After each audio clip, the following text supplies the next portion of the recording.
Hello friends, welcome to my YouTube channel G K Qs में आप सभी का बहुत बहुत स्वागत है। एक बार फिर मैं आपके सामने उपस्थित हूँ फ्रेंड्स, बिहार शिक्षक भर्ती 3.0 को लेकर के। और आज हम इस वीडियो में काफ़ी अति महत्वपूर्ण टॉपिक बात करने वाले हैं, प्रमुख आंदोलन, घटनाएं एवं समझौते की। यानी कह सकते हैं फ्रेंड्स, भारतीय राष्ट्रीय आंदोलन की इस वीडियो में चर्चा करने वाले हैं और पूरे डिटेल वाइज क्वेश्चन को कवर करने वाले हैं। तो यकीन मानिए फ्रेंड्स, आप वीडियो को शुरू से अंत तक जरूर देखिएगा। अंत में यदि वीडियो की क्वालिटी और कंटेंट अच्छा लगेगा तो चैनल को सब्सक्राइब करते हुए बेल आइकन दबाना मत भूलिएगा, ताकि जो भी मैं वीडियो अपलोड करूं उसका नोटिफिकेशन आपके पास पहुंच सके। ठीक है ना। तो चलिए देरी न करते हुए शुरुआत करते हैं पहले क्वेश्चन से।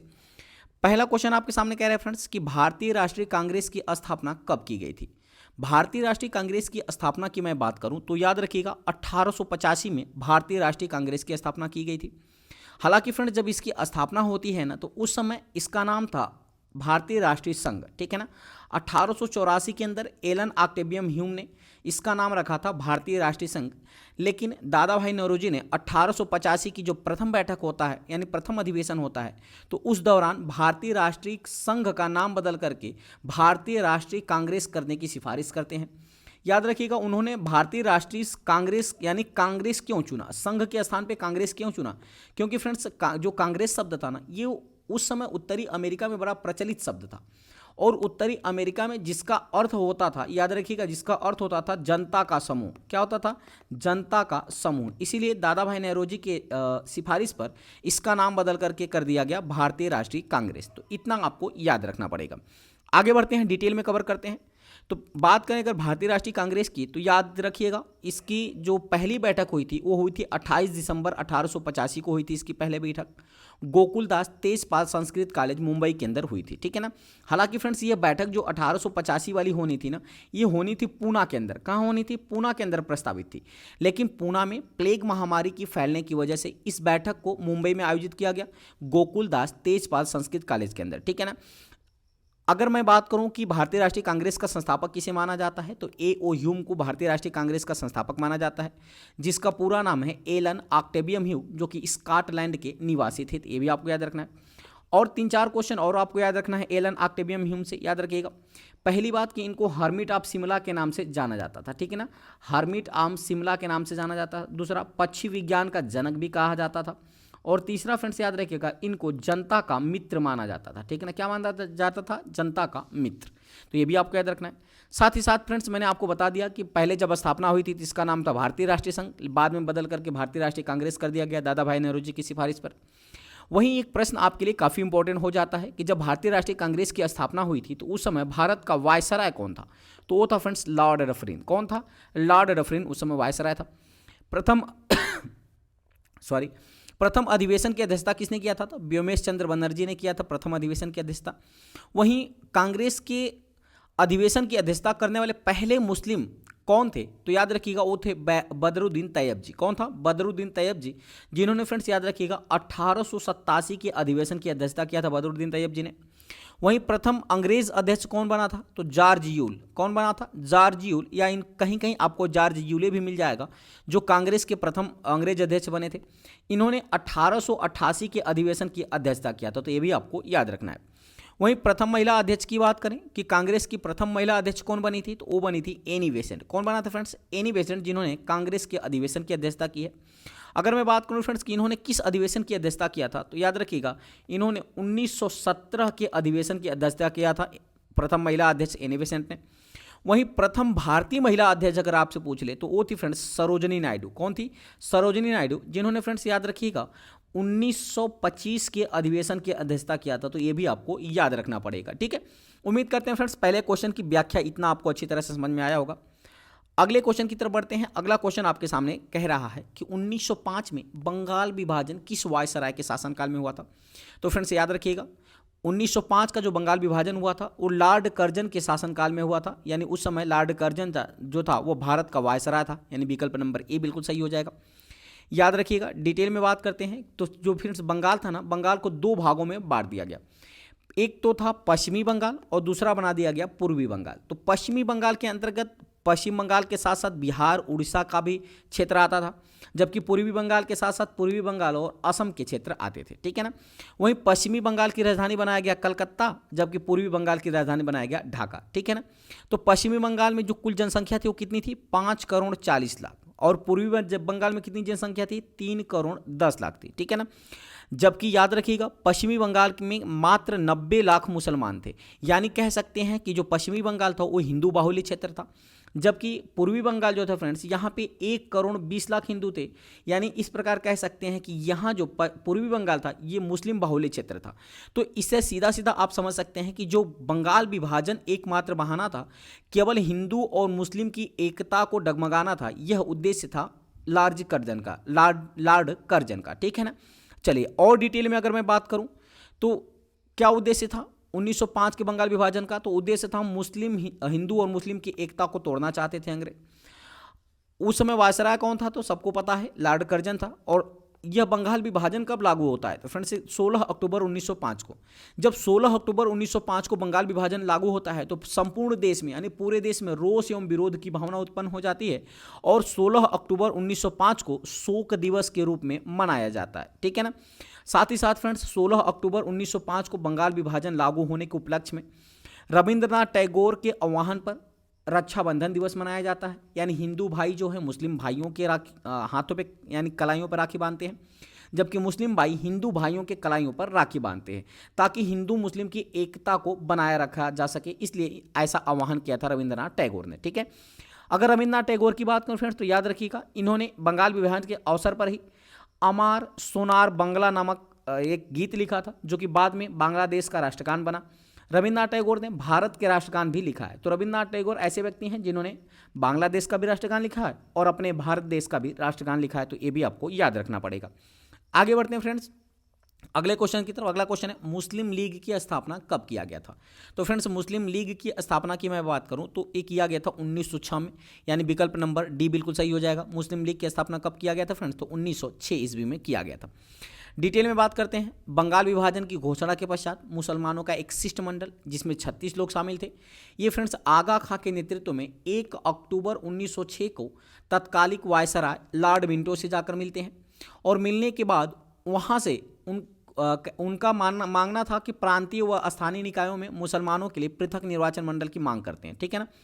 पृथक निर्वाचन मंडल का मतलब क्या होता है फ्रेंड्स? याद रखिएगा इनका कहना था कि पृथक निर्वाचन मंडल हमें दिया जाए, यानी कि जो प्रत्याशी है वो भी मुस्लिम हो और वोट देने वाला भी क्या हो? मुस्लिम हो। तो ये कहा जाता है पृथक निर्वाचक मंडल, ठीक है ना। साथ ही साथ मुस्लिम लीग की अगर मैं स्थापना की बात करूं तो 30 दिसंबर 1906 को मुस्लिम लीग की स्थापना होती है। आगा खां व ढाका के नवाब सलीमुल्लाह खां और मोहसिन उल मुल्क के नेतृत्व में मुस्लिम लीग की स्थापना होती है 30 दिसंबर 1906 को, ठीक है ना। वहीं मोहम्मद अली जिन्ना की बात करें, याद रखिएगा ये 1913 में मुस्लिम लीग में शामिल होते हैं मोहम्मद अली जिन्ना। हालांकि पहली बार मोहम्मद अली जिन्ना जो है ना फ्रेंड्स ये 1906 में, याद रखिएगा 1906 के अधिवेशन में कांग्रेस के अधिवेशन में शामिल होते हैं दादा भाई नेहरूजी के मुख्य सचिव के रूप में, ठीक है ना। जबकि मुस्लिम लीग से कब जुड़ते हैं? तो 1913 में जुड़ते हैं, तो ये भी आपको याद रखना है। आगे बढ़ते हैं फ्रेंड्स, अगला क्वेश्चन आपके सामने है कांग्रेस का विभाजन कब और किस अधिवेशन में हुआ था? तो फ्रेंड्स कांग्रेस का जो विभाजन है ना यह सूरत अधिवेशन 1907 में हो गया था ना, यानी 1907 की सूरत अधिवेशन में कांग्रेस का विभाजन हो गया था, यानी विकल्प नंबर ए बिल्कुल सही हो जाएगा। यानी कांग्रेस दो भागों में टूट गया था, एक था नरम दल, याद रखिएगा एक नरम दल और दूसरा था गरम दल, ये दो भागों में टूट गया था, ये भी आपको याद रखना है। तो याद रखिएगा कांग्रेस का जब विभाजन हुआ था सूरत अधिवेशन में तो उस समय अध्यक्षता कर रहे थे रास बिहारी घोष। कौन कर रहा था? रास बिहारी घोष जो अध्यक्षता कर रहे थे, और दो भागों में कांग्रेस बढ़ गया, एक तो गरम दल और दूसरा था नरम दल। तो गरम दल की मैं बात करूं फ्रेंड्स तो गरम दल के अंतर्गत आपको 4 नेताओं को याद रखना है, यानी कि उग्रवादी या नरमपंथी के नेता थे। ये नरम दल होगा ना, ये नरम दल होगा, एक गरम दल होगा, उल्टा हो गया है, ये क्या हो गया? गरम दल, ठीक है ना। तो याद रखिएगा नरम दल के अंतर्गत आप कौन कौन नेता आते थे? तो उदारवादी या नरमपंथी नेता आते थे, जबकि गरम दल के अंतर्गत जो फ्रेंड्स उग्रवादी नेता आते थे। कौन से नेता? उग्रवादी नेता। तो उग्रवादी नेताओं में फ्रेंड्स आपको 4 नाम याद रखने हैं। एक तो बाल लाल पाल, यानी बाल से हो जाएगा बाल गंगाधर तिलक, लाल से हो जाएगा लाला लाजपत राय, जबकि पाल से हो जाएगा बिपिन चंद्र पाल, और साथ साथ अरबिंदो घोष। अगर ये 4 नाम आपको याद है तो फ्रेंड्स इसके बाद जो नेता बचते हैं ना वो किसके हो जाएंगे, तो वो नरम दल के नेता हो जाएंगे। तो ये भी आपको याद रखना है, ठीक है ना। उम्मीद करते हैं इतना आपको अच्छी तरह से समझ में आया होगा। आगे बढ़ते हैं फ्रेंड्स, अगला क्वेश्चन आपके सामने कह रहा है खुदीराम बोस और प्रफुल्ल चाकी ने किस ब्रिटिश जज पर बम मारा था। तो याद रखिएगा खुदीराम बोस और प्रफुल्ल चाकी ने जो है फ्रेंड्स किंग्सफोर्ड पे, या याद रखिएगा किंग्सफोर्ड के ऊपर बम फेंका था। तो यानी विकल्प नंबर सी बिल्कुल सही हो जाएगा। डिटेल में बात करते हैं। शहीद खुदीराम बोस भारत के ब्रिटिश शासन का विरोध करने वाले सबसे युवा क्रांतिकारी स्वतंत्रता सेनानी थे। इनका जन्म 3 दिसंबर 1889 को पश्चिम बंगाल के मिदनापुर जिले में हुआ था। 30 अप्रैल 1908 को खुदीराम बोस और प्रफुल्ल चाकी ने बिहार के मुजफ्फरपुर जिले के न्यायाधीश था डीएच किंग्सफोर्ड जिस पर बम फेंका था, लेकिन किंग्सफोर्ड फ्रेंड्स बच गया ना, बच गया तो प्रफुल्ल चाकी वहाँ से भाग निकले। जब दोनों लोग वहाँ से भागते हैं तो प्रफुल्ल चाकी जो है ना वो अंग्रेज पुलिस अधिकारियों से घिर जाते हैं। जब घिर जाते हैं तो इन्होंने फ्रेंड्स अपने आप को गोली मार करके अपनी क्या कर लेते हैं, आत्महत्या कर लेते हैं प्रफुल्ल चाकी, जबकि खुदीराम बोस वहाँ से भाग निकलते हैं। जब वहाँ से भागते हैं फ्रेंड्स तो एक की स्टेशन पर जाके रुकते हैं और रेलवे की पटरी पकड़ करके जब स्टेशन पर पहुँचते हैं तो वहाँ पर उनकी नींद लग जाती है, और ज्यों ही उनकी आँख खुलती है तो वे कभी रेडियो पे एक समाचार सुनते हैं। रेडियो पे समाचार सुनते हैं कि क्या, वो तेज से उनके मुंह से निकल जाता है, क्या किंग्सफोर्ड बच गया, क्या किंग्सफोर्ड बच गया। और वहाँ के आसपास लोग जब उनको देखते हैं तो वहाँ अंग्रेज के अधिकारियों को यानी अंग्रेजी पुलिस को जो है सूचना दे देते हैं और वहीं पर आकर के उनको गिरफ्तार कर लिया जाता है और इसको मुजफ्फरपुर जेल भेज दिया जाता है, जिसे मुजफ्फरपुर षड्यंत्र के नाम से भी जाना जाता है, ठीक है ना। याद रखिएगा 11 अगस्त 1908 को महज 18 साल की आयु में उनको फांसी पर लटका दिया जाता है, जो कि खुदीराम बोस को सबसे कम उम्र में फांसी पाने वाले क्रांतिकारी बना देता है। तो ये भी आपको याद रखना पड़ेगा। आगे बढ़ते हैं फ्रेंड्स, अगला क्वेश्चन आपके सामने है, बंगाल का विभाजन कब रद्द किया गया था। तो याद रखिएगा फ्रेंड्स, बंगाल का जो विभाजन है ना ये 1911 में रद्द किया गया था। 1911 के दौरान जो याद रखिएगा दिल्ली दरबार लगा था। 1911 में दिल्ली दरबार लगा था और ब्रिटेन के जो राजा थे जॉर्ज पंचम वो भारत आए हुए थे। तो पहला ऐसा अवसर था जब किसी ब्रिटेन के राजा ने दिल्ली दरबार में शामिल हुए थे। तो 1911 के दिल्ली दरबार में शामिल हुए थे, उन्होंने ही जो बंगाल विभाजन था ना इसको रद्द कर दिया गया और वापिस से याद रखिएगा, और वापिस से फ्रेंड्स 22 मार्च 2012 को 22 मार्च 1912 को 22 मार्च ठीक है ना 1912 को फिर से बंगाल को 2 भागों में बांट देता है। एक आपका बन जाता है बिहार और दूसरा बन जाता है आपका पश्चिम बंगाल, ठीक है ना। एक आपका बन जाता है बिहार और एक बन जाता है पश्चिम बंगाल। इसीलिए प्रतिवर्ष 22 मार्च को वर्ष 2010 से प्रतिवर्ष बिहार दिवस के रूप में मनाया जाता है। तो ये भी आपको याद रखना है। आगे बढ़ते हैं, अगला क्वेश्चन है आपके सामने, दक्षिण अफ्रीका से लौटने के बाद गांधी जी का भारत में सफल सत्याग्रह कौन सा था। याद रखिएगा जब गांधी जी दक्षिण अफ्रीका से भारत वापस लौटे थे तो उस समय इनका सफल सत्याग्रह पहला था चंपारण सत्याग्रह। क्या था फ्रेंड्स, चंपारण सत्याग्रह। याद रखिएगा महात्मा गांधी दक्षिण अफ्रीका से 9 जनवरी 1915 को लौटकर भारत आए, इसलिए 9 जनवरी को प्रतिवर्ष प्रवासीय भारतीय दिवस के रूप में मनाया जाता है, ठीक है। महात्मा गांधी द्वारा चंपारण सत्याग्रह 19 अप्रैल 1917 को शुरू किया गया था। इस सत्याग्रह का उद्देश्य था कि नील की खेती करने वाले किसानों को न्याय दिलाना, क्योंकि अंग्रेज जो थे ना फ्रेंड्स ना वो 3/20 यानी कह सकते हैं कि 3 हिस्से पर नील की खेती करना अनिवार्य कर दिया था, ठीक है ना। नील की खेती करना अनिवार्य यानी किसान जो थे वो नील की खेती करना नहीं चाहते थे, क्योंकि जिस हिस्से पर नील की खेती की जाती थी वह हिस्सा जो था वो बंजर हो जाता था, ठीक है ना। इसी के विरोध में गांधी जी, हालांकि गांधी जी जो जब चले गए थे फ्रेंड्स, कब जाते हैं तो याद रखिएगा 1993 में जो है एक गांधी जी दक्षिण अफ्रीका चले जाते हैं। इस दौरान वो 3 बार भारत आते हैं। एक बार जब 1997 आते हैं भारत तो अपने बीवी बच्चों को लेकर जाते हैं, और जब दूसरी बार 1901 में भारत आते हैं तो ये कांग्रेस के अधिवेशन में भाग लेते हैं, ठीक है ना। जबकि याद रखिएगा लास्ट बार 1915 में 9 जनवरी को आते हैं, इसीलिए प्रतिवर्ष 9 जनवरी को प्रवासी भारतीय दिवस मनाया जाता है। और उसके बाद 1917 में याद रखिएगा 1917 में ये प्रथम चंपारण सत्याग्रह यानी प्रथम सत्याग्रह चालू करते हैं, चंपारण सत्याग्रह इनका पहला सत्याग्रह, ठीक है ना। ये भी आपको याद रखना है। अगला प्रश्न है, भारत में होम रूल आंदोलन किसके द्वारा शुरू किया गया? फ्रेंड्स याद रखिएगा, भारत में होम रूल आंदोलन जो है ना, ये बाल गंगाधर तिलक और एनी बेसेंट दोनों लोगों के द्वारा शुरू किया गया था। यानी इस क्वेश्चन का विकल्प नंबर बी बिल्कुल सही हो जाएगा। बाल गंगाधर तिलक फ्रेंड्स ये पूना से अपना होम रूल लीग की स्टार्ट किया था, जबकि एनी बेसेंट कहाँ से की थी? तो मद्रास से की थी। ये भी आपको याद रखना है। यही प्रश्न आपसे पूछ लिया था फ्रेंड्स कि बाल गंगाधर तिलक ने कहाँ से अपने होम रूल लीग की शुरुआत किया था? तो पूना से शुरुआत किया था। ये TRE 1 में पूछा गया प्रश्न है। आगे बढ़ते हैं, डिटेल में बात करते हैं। फ्रेंड्स याद रखिएगा, होम रूल लीग आंदोलन प्रथम विश्व युद्ध के समय प्रथम भारतीय प्रतिक्रिया थी, जो कि आयरलैंड के होम रूल से प्रेरित थी।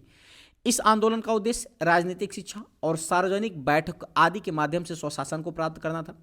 होम रूल लीग की शुरुआत की बात करें तो इसकी शुरुआत 1916 में होती है। बाल गंगाधर तिलक और एनी बेसेंट के द्वारा किया गया था। तो मैंने आपसे बताया कि बेलगांव के पूरे से होम रूल लीग की शुरुआत करते हैं बाल गंगाधर तिलक, वहीं मद्रास से होम रूल लीग की शुरुआत करती हैं एनी बेसेंट। तो ये भी आपको याद रखना है। आगे बढ़ते हैं फ्रेंड्स, अगला क्वेश्चन आपके सामने है, काला कानून के नाम से किस एक्ट को जाना जाता है? तो फ्रेंड्स याद रखिएगा, काला कानून के नाम से जो रोलेक्ट एक्ट आता है ना, इसी को काला कानून के नाम से जाना जाता है। याद रखिएगा फ्रेंड्स, रोलेक्ट एक्ट के विरोध बहुत ज़्यादा होता है भारत के अंदर, इसको काला कानून की संज्ञा दिया जाता है। ठीक है ना। ये क्या था फ्रेंड्स, याद रखिएगा, यानी रोलेक्ट एक्ट जब आया ना, तो किसी को भी संदेह के आधार पर रोलेक्ट एक्ट के तहत गिरफ्तार किया जा सकता था और उसको 2 साल के लिए जेल में डाला जा सकता था। ठीक है ना, केवल संदेह के आधार पे। और जो व्यक्ति को गिरफ्तार किया गया है उस व्यक्ति को न तो अपील करने का अधिकार था, न तो दलील पेश करने का अधिकार था, न ही वकील करने का अधिकार था। ठीक है ना, इसलिए रोलेक्ट एक्ट को बिना अपील, बिना वकील और बिना दलील का कानून कहा गया था। तो ये भी आपको याद रखना है। अगर डिटेल में बात करें फ्रेंड्स तो याद रख लेगा, मार्च 1919 में अंग्रेज ने भारत में उभर रहे राष्ट्रीय आंदोलन को कुचलने के लिए रोलेक्ट एक्ट बनाया था। इस कानून के तहत किसी भी व्यक्ति को संदेह के आधार पर गिरफ्तार किया जा सकता था। अगर रोलेक्ट एक्ट की बात करें तो कब लागू हुआ था? तो ये लागू हुआ था 21 मार्च 1919 को लागू किया गया था। ठीक है ना। रोलेक्ट एक्ट का आधिकारिक नाम भी पूछा जाता है, तो फ्रेंड्स याद रखिएगा, इसका आधिकारिक नाम था अराजक और क्रांतिकारी अपराध अधिनियम। ठीक है ना, 1919। या फिर बात करें अनार्कियल एंड रेवोल्यूशनरी क्राइम एक्ट 1919। ठीक है ना, इसका जो था ये फ्रेंड्स आधिकारिक नाम था। इस एक्ट को बिना अपील, बिना वकील और बिना दलील का कानून कहा गया। इस कानून के तहत 10 अप्रैल 1919 को पंजाब के 2 लोकप्रिय नेता डॉक्टर सत्यपाल और सैफुद्दीन किचलू को गिरफ्तार किया गया था। ठीक है ना, तो ये भी आपको याद रखना है। अगला क्वेश्चन है फ्रेंड्स, याद रखिएगा, जलियांवाला बाग हत्याकांड किस दिन घटित हुआ था? तो फ्रेंड्स जलियांवाला बाग हत्याकांड जो है ना, वो 13 अप्रैल 1919 को घटित किया हुआ था। यानी इस क्वेश्चन का विकल्प नंबर ए बिल्कुल सही हो जाएगा। याद रखिएगा, अभी मैंने बताया फ्रेंड्स कि 2 नेता यानी सत्यपाल मलिक और सैफुद्दीन किचलू को जब गिरफ्तार कर लिया गया तो इनकी गिरफ्तारी के विरोध में, इनकी गिरफ्तार का विरोध करने के लिए जलियांवाला बाग स्थान अमृतसर में जो है फ्रेंड्स 13 अप्रैल 1919 को शांतिपूर्वक सभा चल रही थी और उस शांतिपूर्वक सभा में जनरल डायर ने अंधाधुंध गोलियां चलवा देता है। ठीक है ना, जिससे कि लगभग 1000 से ज़्यादा लोग की मृत्यु हो जाती है। अगर आगे बढ़ते हैं, डिटेल में बात करते हैं, तो जलियांवाला बाग हत्याकांड 13 अप्रैल 1919 को बैसाखी के दिन हुआ था। तो ये आपको इंपॉर्टेंट याद रखना है कि किस दिन हुआ था, तो बैसाखी के दिन हुआ था। रोलेक्ट एक्ट के तहत पंजाब के 2 लोकप्रिय नेता डॉक्टर सत्यपाल मलिक और सैफुद्दीन किचलू को पुलिस गिरफ्तार कर लेती है और इन नेताओं की गिरफ्तारी के बाद जनता में काफ़ी आक्रोश हो जाता है ना, और इसके विरोध में पंजाब के अमृतसर के जलियांवाला बाग में एक सभा बुलाई गई जहां पर एक शांतिपूर्वक विरोध कर रहे लोगों पर जनरल डायर ने अंधाधुंध गोलियां चलवा देता है। ठीक है ना, परिणाम स्वरूप 1500 लोग मारे जाते हैं, लेकिन सरकारी आंकड़ों के अनुसार बताया जाता है कि महज 379 लोग ही मारे गए। ठीक है ना, हालांकि कांग्रेस की जो समिति बनी थी उस समिति के अनुसार 1000 लोग मारे गए थे, ऐसा बताया गया था।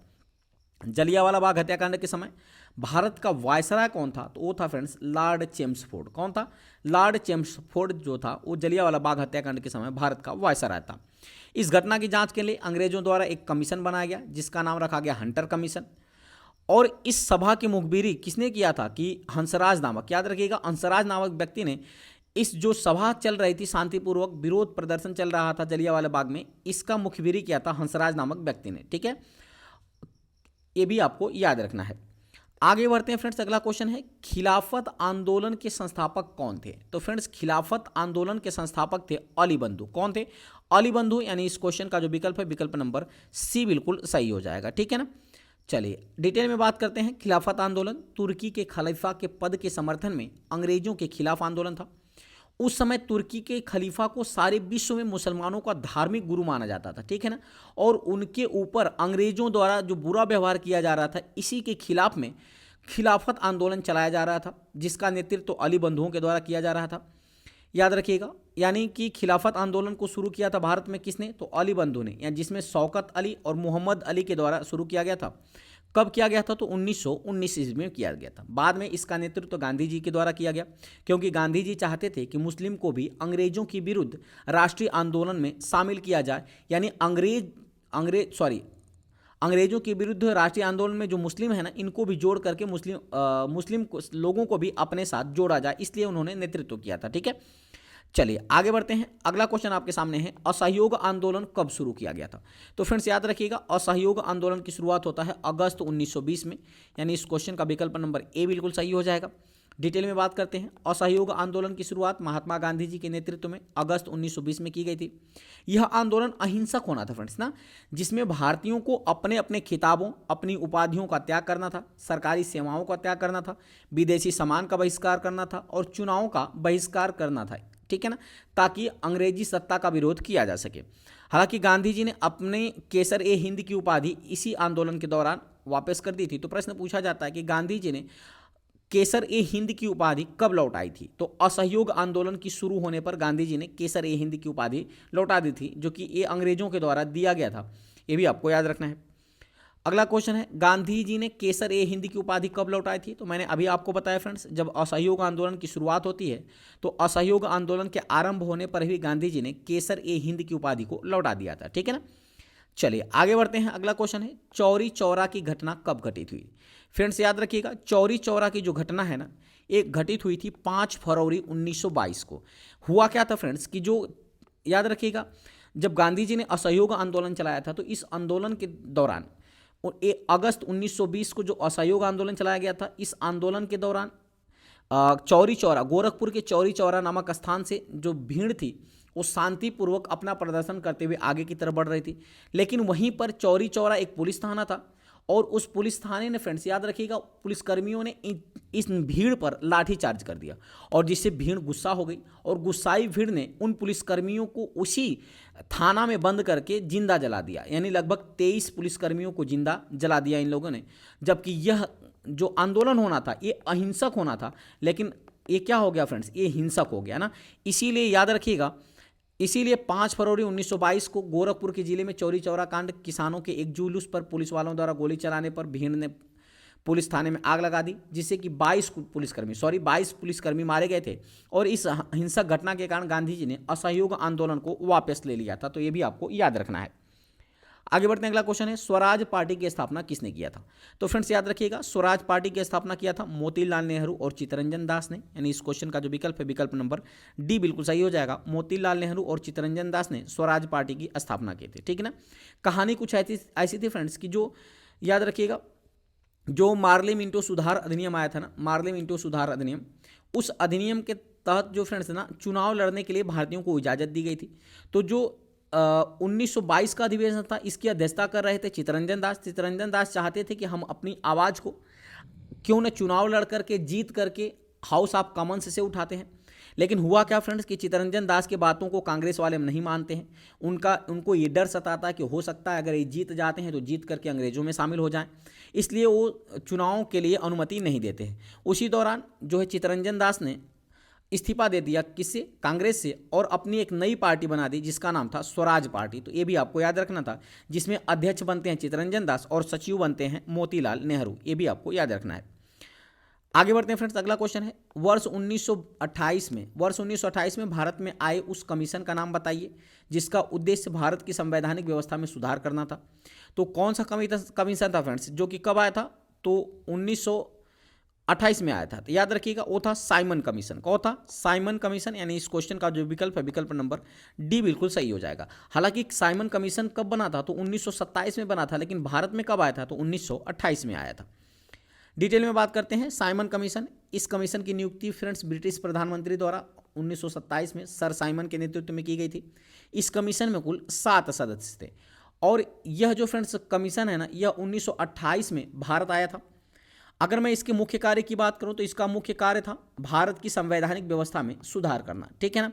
लेकिन साइमन कमीशन में कोई भी भारतीय सदस्य न होने के कारण भारतीयों में रोष पैदा हो गया। इन्होंने साइमन कमीशन वापस जाओ के नारों के साथ विरोध प्रदर्शन करना चालू कर दिया और इस कमीशन को फ्रेंड्स व्हाइट कमीशन की संज्ञा भी दिया गया, ठीक है ना। क्यों? क्योंकि इसमें कोई भारतीय शामिल नहीं था, इसलिए इसे व्हाइट कमीशन कहा गया। और इसी कमीशन के खिलाफ प्रदर्शन कर रहे लाला लाजपत राय पर पुलिस वालों ने लाठीचार्ज कर दिया, जिससे कि कुछ दिनों के बाद लाला लाजपत राय की मृत्यु हो गई। तो ये भी आपको याद रखना है, ठीक है। आगे बढ़ते हैं। अगला क्वेश्चन है, अंग्रेजी सरकार के कर वृद्धि के विरोध में किसानों द्वारा बारदौली सत्याग्रह गुजरात कब किया गया था? तो याद रखिएगा 1928 के अंदर। कब किया गया था? 1928 के अंदर किसानों द्वारा अंग्रेजी सरकार का विरोध करने के लिए बारदौली सत्याग्रह गुजरात में शुरू किया गया था, ठीक है। और इसी सत्याग्रह के दौरान फ्रेंड्स सरदार की उपाधि दिया गया था वल्लभ भाई पटेल को बारदौली की महिलाओं के द्वारा। तो ये भी आपको याद रखना है। अगला क्वेश्चन है, किस कांग्रेस के अधिवेशन में 31 दिसंबर 1929 को पूर्ण स्वराज की घोषणा की गई थी? तो कांग्रेस का जो लाहौर में अधिवेशन हुआ था, इस लाहौर अधिवेशन के तहत पूर्ण स्वराज की मांग की घोषणा की गई थी 31 दिसंबर 1929 को। ये भी आपको याद रखना है। आगे बढ़ते हैं। अगला क्वेश्चन है, दांडी मार्च में गांधी जी के साथ कितने सहयोगियों ने भाग लिया था? तो फ्रेंड्स जब गांधी जी ने दांडी मार्च शुरू किया था ना, उस समय महज 78 सहयोगियों ने भाग लिया था। यानी 78 सहयोगियों के साथ गांधी जी ने अपनी दांडी मार्च शुरू किया था, ठीक है ना। हालांकि आगे जा करके इससे हजारों लोग जुड़ जाते हैं गांधी जी की इस मार्च से, तो ये भी आपको याद रखना है, ठीक है ना। याद रखिएगा दांडी मार्च की शुरुआत जो होती है ना, ये नमक कानून के विरोध में होती है। किसकी? नमक कानून के विरोध में। हालांकि नमक कानून क्यों ही चुना जाता है? क्योंकि गांधी जी चाहते थे कि नमक पर जो टैक्स लगाया गया है और लोगों में जागृति कैसे पैदा होगी, क्योंकि नमक हर घर में यूज होता है, इसलिए उन्होंने नमक कानून के खिलाफ इन्होंने दांडी मार्च निकाला था। ये भी आपको याद रखना है। डिटेल में बात करते हैं। अंग्रेजों द्वारा बनाए गए नमक कानून के विरोध में गांधी जी द्वारा दांडी मार्च 78 सहयोगियों के साथ साबरमती आश्रम से लेकर के याद रखिएगा, साबरमती आश्रम से लेकर दांडी गुजरात तक चलाकर नमक कानून का विरोध किया। और 12 मार्च 1930 को शुरू हुआ था दांडी मार्च। ये भी आपको याद रखना है। कब शुरू हुआ था? तो 12 मार्च 1930 को, और 6 अप्रैल 1930 तक चला था, जिसमें कुल 241 मील की दूरी तय की गई थी। तो ये भी आपको याद रखना है। अगला प्रश्न है, सविनय अवज्ञा आंदोलन कब शुरू किया गया था? तो फ्रेंड्स याद रखिएगा, सविनय अवज्ञा आंदोलन की शुरुआत होती है 12 मार्च 1930 को। कब किया गया था? 12 मार्च 1930 को सविनय अवज्ञा आंदोलन की शुरुआत की जाती है। अगला क्वेश्चन है, प्रथम गोलमेज सम्मेलन किस स्थान पर आयोजित किया गया था? तो फ्रेंड्स याद रखिएगा, प्रथम गोलमेज जो सम्मेलन है वह लंदन में आयोजित किया गया था। हालांकि तीनों गोलमेज सम्मेलन जो है लंदन में ही आयोजित किया गया था, और तीनों गोलमेज सम्मेलन में भारत की तरफ से कौन भाग लिया था? तो डॉक्टर भीमराव अंबेडकर जो थे, ये तीनों गोलमेज सम्मेलन में भाग लिए थे, ठीक है ना। हाँ देखिए फ्रेंड्स, गोलमेज का मतलब क्या होता है? तो एक तो टेबल होता है राउंड टेबल ना, एक होता है आपका ये टेबल इस टाइप का टेबल होता है, एक आपका इस टाइप का टेबल होता है। तो इस वाले टाइप के टेबल में एक हेड होता है। क्या होता है? एक हेड होता है। बाकी जो लोग होते हैं फ्रेंड्स, एक कर्मचारी या कह सकते हैं अधिकारी होते हैं। जबकि गोलमेज सम्मेलन में कोई हेड नहीं था, यानी सबको बराबर का सम्मान दिया जा रहा था। ये अंग्रेजों की एक चाल थी गोलमेज सम्मेलन कराना, ठीक है ना। तो प्रथम गोलमेज सम्मेलन कहाँ शुरू हुआ था? तो लंदन के अंदर हुआ था। ये भी आपको याद रखना है। डिटेल में बात करते हैं। गोलमेज सम्मेलन अंग्रेज सरकार द्वारा भारत में संवैधानिक सुधारों पर चर्चा के लिए कुल 3 गोलमेज सम्मेलन किए गए थे। प्रथम गोलमेज सम्मेलन 12 नवंबर 1930 को हुआ था, जबकि द्वितीय गोलमेज सम्मेलन 7 सितंबर 1931 को आयोजित किया गया था, जबकि तृतीय गोलमेज सम्मेलन 17 नवंबर 1932 को आयोजित किया गया था, ठीक है ना। भीमराव अंबेडकर एक ऐसे व्यक्ति थे जिन्होंने तीनों गोलमेज सम्मेलनों में भाग लिया था। साथ ही साथ दूसरे गोलमेज सम्मेलन में भारत की ओर से महिला प्रतिनिधि के रूप में सरोजिनी नायडू ने भी शामिल हुई थी, ठीक है ना। महात्मा गांधी ने केवल दूसरे गोलमेज सम्मेलन में भाग लिया था, ठीक है ना। हुआ यूं था फ्रेंड्स कि लॉर्ड इरविन और गांधी जी के बीच एक समझौता हुआ था। गांधी जी 11 सूत्री मांगे रखे थे लॉर्ड इरविन के सामने। तो लॉर्ड इरविन ने कहा, मैं आपकी 11 सूत्री मांगों को मानता हूं, लेकिन आपको मेरी भी शर्त माननी होगी। तो गांधी जी ने कहा क्या करना होगा? तो उन्होंने कहा आपको दूसरे गोलमेज सम्मेलन में भाग लेना होगा। तो गांधी जी दूसरे गोलमेज में सम्मेलन में भाग लेने जाते हैं, लेकिन वहां पर जो मौजूद नेता होते हैं भारत की तरफ से, यानी कह सकते हैं जो थे फ्रेंड्स भीमराव अम्बेडकर, इसके अलावा याद रखिएगा जो मोहम्मद अली जिन्ना होते हैं या फिर कह सकते हैं फ्रेंड्स सरोजनी नायडू होते हैं, तो ये लोग जो है ना फ्रेंड्स ये अलग अलग पृथक निर्वाचन मंडल की मांग करने लगते हैं, जिसकी वजह से गांधी जी नाराज हो जाते हैं और गोलमेज सम्मेलन को बीच में ही छोड़ करके वापस आ जाते हैं। फिर अंग्रेजों द्वारा उनको गिरफ्तार कर लिया जाता है और उनको जो है जेल में बंद कर दिया जाता है, ठीक है ना। और जेल में बंद होने के बावजूद गांधी जी जेल में ही अपना अनशन चालू कर देते हैं, ठीक है ना। तो ये भी आपको याद रखना है। तीनों गोलमेज सम्मेलन के समय इंग्लैंड के प्रधानमंत्री कौन थे, तो रैमजे मैकडोनाल्ड थे, तो ये भी आपको याद रखना है। आगे बढ़ते हैं, अगला क्वेश्चन है पूना पैक्ट किस किस के बीच हुआ था, तो याद रखिएगा फ्रेंड्स मैंने आपसे बताया कि जो पूना पैक्ट होता है ना वो होता है डॉक्टर अंबेडकर और महात्मा गांधी के बीच पूना पैक्ट होता है ना। इसके तहत अगर मैं बात करूं तो याद रखिएगा पूना पैक्ट जो है यह यरवदा जेल के सेंट्रल जेल में हुआ था 24 सितंबर 1932 को। इस समझौते का परिणाम क्या था, केंद्रीय विधानमंडल में दलित वर्ग के लिए सुरक्षित सीटों की संख्या 18% बढ़ा दिया गया और दलित वर्ग के लिए आरक्षित सीटों की संख्या प्रांतीय विधानमंडलों में 71 से बढ़ा करके 147 कर दी गई। हालांकि मैंने आपसे बताया कि जो डॉक्टर भीमराव अंबेडकर थे उन्होंने फ्रेंड्स याद रखिएगा अनुसूचित जाति के लिए क्या मांग कर रहे थे, तो पृथक निर्वाचन मंडल की मांग कर रहे थे। बाद में जब गांधी जी अनशन पे बैठ जाते हैं तो फिर वापस से गांधी जी और अंबेडकर के बीच में एक समझौता होता है जिसे पूना पैक्ट के नाम से जाना जाता है, ठीक है ना। तो ये भी आपको याद रखना है। अगला प्रश्न है मोहम्मद अली जिन्ना ने पाकिस्तान की मांग कब किस वर्ष की थी, तो याद रखिएगा 1940 में मोहम्मद अली जिन्ना द्वारा पाकिस्तान की मांग की गई थी। हालांकि मुस्लिम लीग में जो मोहम्मद अली जिन्ना है फ्रेंड्स ये 1913 में शामिल हुए थे, ठीक है ना। मुस्लिम लीग की स्थापना कब हुई थी, तो 1906 में मुस्लिम लीग की स्थापना होती है और 13 में मोहम्मद अली जिन्ना शामिल होते हैं और मोहम्मद अली जिन्ना 1940 तक फ्रेंड्स याद रखिएगा जाते जाते इन्होंने पाकिस्तान की मांग कर दी, ठीक है ना। अगला क्वेश्चन है भारत छोड़ो आंदोलन के नेताओं को गिरफ्तार करने के लिए ब्रिटिश सरकार द्वारा चलाया गया ऑपरेशन कौन था, तो ऑपरेशन जीरो आवर क्या था, ऑपरेशन जीरो आवर चलाया गया था, ठीक है ना। ये भी आपको याद रखना है। डिटेल में बात करते हैं, भारत छोड़ो आंदोलन महात्मा गांधी जी के द्वारा 8 अगस्त 1942 को शुरू किया गया था और भारत छोड़ो आंदोलन को अगस्त आंदोलन के नाम से भी जाना जाता है, ये भी आपको याद रखना है। साथ ही साथ इस आंदोलन में गांधी जी ने करो या मरो का नारा दिया था। इस नारा को किसने लिखा था, तो भारत छोड़ो का नारा दिया था यूसुफ मेहर अली ने। कौन लिखा था फ्रेंड्स, तो यूसुफ मेहर अली ने। अच्छा साइमन गो बैक जो नारा दिया गया था तो उसको किसने लिखा था, उसको इन्होंने ही लिखा था यूसुफ मेहर अली ने ही, ये भी आपको याद रखना है। अगला प्रश्न है भारत की संविधान सभा किसके तहत गठित की गई थी, तो याद रखिएगा फ्रेंड्स कैबिनेट मिशन योजना के तहत भारत की संविधान सभा का गठन किया गया। यानी इस क्वेश्चन का जो विकल्प हो जाएगा विकल्प नंबर बी बिल्कुल सही हो जाएगा। माउंटबेटन योजना किस वर्ष प्रस्तावित थी, तो याद रखिएगा फ्रेंड्स लॉर्ड माउंटबेटन योजना की बात करूं तो ये 1947 को प्रस्तावित थी, यानी विकल्प नंबर डी बिल्कुल सही हो जाएगा। डिटेल में बात करते हैं 3 जून 1947 को लॉर्ड माउंटबेटन ने भारत के विभाजन के लिए माउंटबेटन योजना बनाई और इस योजना के अनुसार भारत और पाकिस्तान में विभाजित किया जाना था। ब्रिटिश सरकार ने जुलाई 1947 में भारतीय स्वतंत्रता अधिनियम 1947 पारित किया और परिणाम स्वरूप भारत और पाकिस्तान को विभाजन कर दिया गया, ठीक है। इसलिए भारत में 15 अगस्त को स्वतंत्रता दिवस मनाया जाता है जबकि पाकिस्तान को 14 अगस्त को स्वतंत्रता दिवस मनाया जाता है। अगला प्रश्न है फ्रेंड्स नए संसद भवन की आधारशिला किसने रखी थी, तो ये फ्रेंड्स एक टेस्ट क्वेश्चन आपके लिए है, ठीक है ना। एक टेस्ट क्वेश्चन आपके लिए जिसको आपको कमेंट में आंसर करना है कि नए संसद भवन की आधारशिला कब रखी गई थी। ऑप्शन पहला कह रहा है 9 दिसंबर 2019 को, दूसरा कह रहा है 10 दिसंबर 2020 को, तीसरा कह रहा है 11 दिसंबर 2021 को और चौथा कह रहा है 12 दिसंबर 2022 को। तो आपको बताना है कब किया गया था। तो उम्मीद करते हैं फ्रेंड्स ये छोटा सा टॉपिक आपको अच्छा लगा होगा। यदि वीडियो की क्वालिटी कंटेंट और आपके सत्येंद्र सर की मेहनत पसंद आ रही हो तो चैनल को सब्सक्राइब करते हुए बेल आइकन दबाना मत भूलिएगा ताकि जो भी मैं वीडियो अपलोड करूंगा उसका नोटिफिकेशन आपके पास पहुंच सकेगा, ठीक है ना। तो चलिए मिलते हैं ऐसे ही मजेदार टॉपिक के साथ अगली वीडियो में, तब तक के लिए बहुत बहुत धन्यवाद। Thanks for watching.